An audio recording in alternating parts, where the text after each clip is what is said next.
नमस्कार। मैं संजीव कुमार आज आदि गुरु शंकराचार्य इस महत्वपूर्ण पुस्तक के लेखक हैं।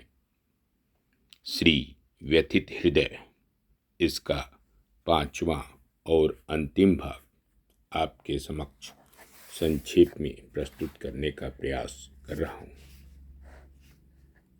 मंडन मिश्र और शंकराचार्य परस्पर सहमत होने पर वचनबद्ध हुए कि शास्त्रार्थ में जो पराजित होगा वह विजयी व्यक्ति के शिष्यत्व को स्वीकार कर लेगा।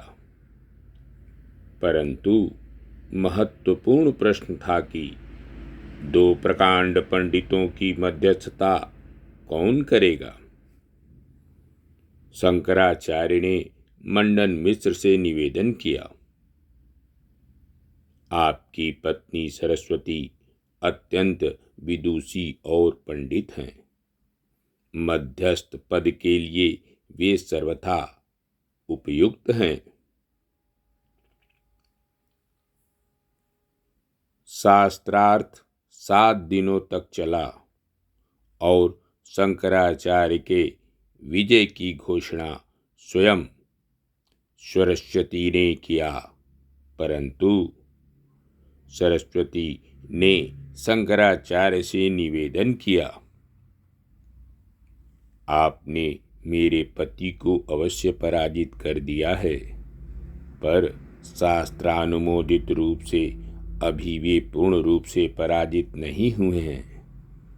मैं उनकी अर्धांगिनी हूँ। उन्हें पूर्ण रूप से पराजित करने के लिए आपको मुझे भी शास्त्रार्थ में पराजित करना होगा। शास्त्रार्थ में जब सरस्वती पराजित होने लगी तो उन्होंने शंकराचार्य को हराने के लिए उनसे कामशास्त्र के प्रश्न करने लगी।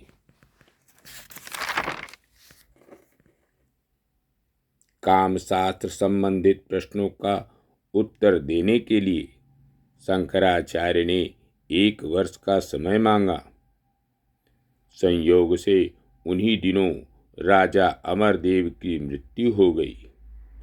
शंकराचार्य को जब यह ज्ञात हुआ तथा यह भी कि उनकी विधवा रानी कामशास्त्र में दक्ष है, ऐसे में अपने योग बल से वे मृत राजा अमरदेव के शरीर में परकाया प्रवेश किया।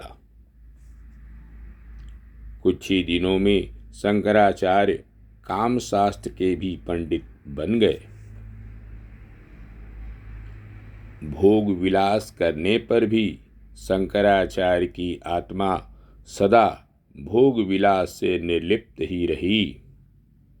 भोग विलास में बाहरी इंद्रियां राजा अमरदेव की शरीर की थीं और आत्मा शंकराचार्य जी की थी। शास्त्रार्थ में सरस्वती पराजित हुई। फिर तो मंडन मिश्र और उनकी धर्मपत्नी सरस्वती दोनों ने शंकराचार्य जी के शिष्यत्व को स्वीकार कर लिया।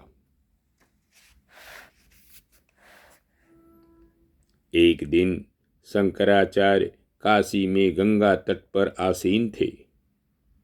उन्होंने दूर से उस पार सनंदन को देखा और समझ गए कि यह पुरुष अलौकिक गुणों से संपन्न है। सनंदन ने भी शंकराचार्य को देखते ही उनका शिष्य बनने के लिए आतुर हो गए। सनंदन उत्कंठापूर्वक शंकराचार्य की ओर द्रुत गति से चल पड़े, पर बीच में गंगा का प्रवाह। सनंदन रुके। वहां नाव आदि भी नहीं था, पर शंकराचार्य हाथ हिला हिला कर संकेत करते ही जा रहे थे, चले आओ चले आओ। सनंदन मन ही मन शंकराचार्य को अपना गुरु मान चुके थे। उन्होंने सोचा, जिस गुरु की दया से अथाह भव समुद्र को पार किया जा सकता है, क्या उसकी दया से गंगा को पार नहीं किया जा सकता? वे उत्साहपूर्वक गंगा की धारा में चल पड़े।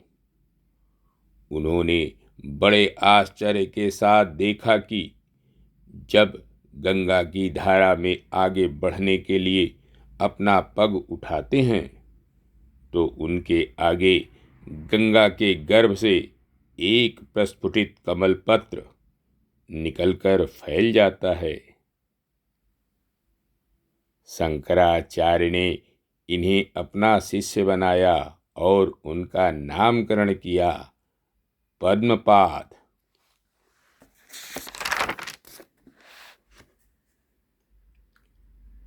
पद्मपाद ने शंकराचार्य कृत वेदांत पर एक सूक्ष्म टीका लिखी और उसे शंकराचार्य को सुनाई। शंकराचार्य ने टीका की भूरी भूरी प्रशंसा की, परंतु दुर्योग से वह टीका पांडुलिपि आग में जलकर नष्ट हो गई और पद्मपाद की आंखें भर आईं। शंकराचार्य ने कहा, पद्मपाद, तुम चिंता क्यों करते हो? तुमने अपनी टीका मुझे सुनाई थी ना? वह मुझे अक्षरशः याद है। शंकराचार्य ने ज्यों की त्यों उनकी टीका उन्हें फिर से लिखवा दी।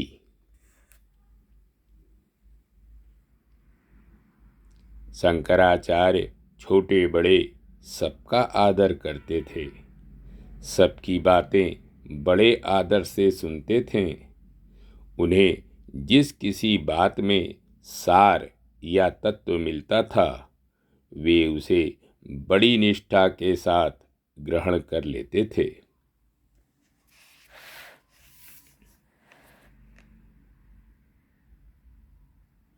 उनका कहना है, घर को प्रकाशित सूर्य करता है, किंतु घर के नष्ट होने पर जैसे सूर्य नष्ट नहीं होता, उसी प्रकार देह का प्रकाशक आत्मा देह का नाश होने पर नष्ट नहीं होता।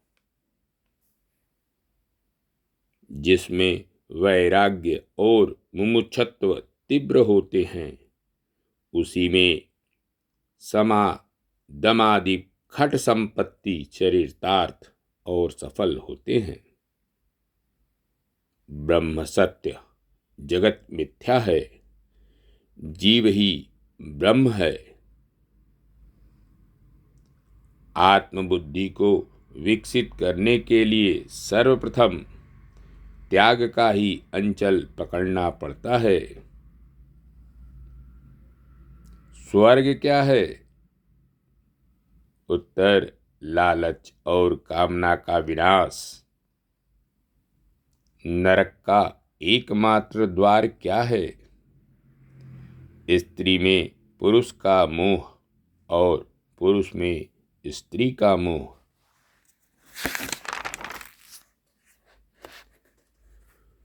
स्वर्ग की प्राप्ति किससे होती है?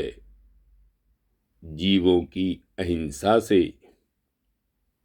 सुख से कौन सोता है? जिसका चित्त परमात्मा में लगा रहता है। दरिद्र कौन है? जिसके मन में तृष्णा की बाढ़ है। धनी कौन है? जिसके मन में पूर्ण संतोष है। जीवित कौन है? जो भोगों से निराश है। परम तीर्थ क्या है? अपना पवित्र मन। ब्रह्म की प्राप्ति किस प्रकार हो सकती है? सत्संग, दान, विचार और संतोष से। सभी दशाओं में क्या नहीं करना चाहिए। विषयों से प्रेम और पाप। किसका जन्म सार्थक है? जन्म उसी का सार्थक है जो फिर जन्म न ले। कहते हैं, हे मनुष्य, तू स्वयं ब्रह्म है। माया में जकड़ा हुआ पाप तापों को भोग रहा है। तेरे पाप ताप सभी मिथ्या है, सभी मोह और भ्रम की छाया मात्र हैं। काम, क्रोध, लोभ और मोह को छोड़कर तू अपनी अंतरात्मा से पूछ कि मैं कौन हूँ। धन्यवाद। नमस्कार। पिछला अंक डिस्क्रिप्शन बॉक्स में। धन्यवाद।